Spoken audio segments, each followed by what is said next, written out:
একটা রোদুজ্জ্বল মিষ্টি সকালে অ্যালেক্স নামের এক তরুণ লেখক ঘুমের মধ্যে তীব্র একটা দুঃস্বপ্ন দেখে লাফিয়ে ওঠে। অ্যালেক্স পেশায় একজন ক্রাইম থ্রিলার রাইটার, যে সারাদিন সিরিয়াল কিলার আর খুনের কেস নিয়ে এতটাই ডুবে থাকে যে এখন সে সব ভয়ানক ঘটনাগুলো তার ঘুমের মধ্যেও তাড়া করে বেড়াচ্ছে।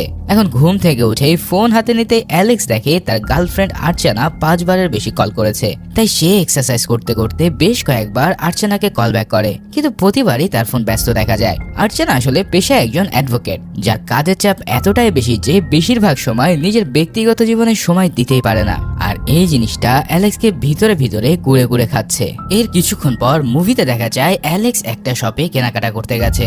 সেখানে সেলফে রাখা একটি বই ক্যামেরায় ভেসে ওঠে, যেটার নাম ইরুল। আর এই বইটা খোদ অ্যালেক্সেরই লেখা, তার জীবনের প্রথম এবং একমাত্র প্রকাশনা। এখন এই বইটা কিন্তু কোনো কাল্পনিক থ্রিলার নয়, বরং সাম্প্রতিক সময় ঘটে যাওয়া একটা আসল সিরিয়াল কিলিং এর ঘটনার উপরে নির্মাণ করা। কিন্তু সমস্যা হলো এই বই লেখার পর থেকেই অ্যালেক্স মানসিকভাবে এতটাই ভেঙে পড়েছে যে নতুন কোনো লেখায় আর সে মনোনিবেশ করতে পারছে না। তুমি হয়তো ভাবছো একটা বই লিখেই কেন এত ডিস্টার্ব হয়ে গেছে সে, কিন্তু মনে রেখো, কাহিনী যত এগোবে ততই বুঝবে এই বইয়ের মাহাত্ম্যটা কি। কিছুক্ষণ পর শপে আর্চানা এসে পৌঁছায়। তাদের দুজনের কথাবার্তার বডি ল্যাঙ্গুয়েজ দেখে বোঝা যায় যে সম্পর্কটা একদম নতুন, এখনো তাদের মধ্যে সেই গভীর কমফোর্ট জোনটা তৈরি হয়নি। এরপর তারা একসাথে কফি শপে গিয়ে বসে, যেখানে অ্যালেক্স আর্চানাকে জানায় যে সে ইদানিং আবারও খারাপ স্বপ্ন দেখছে।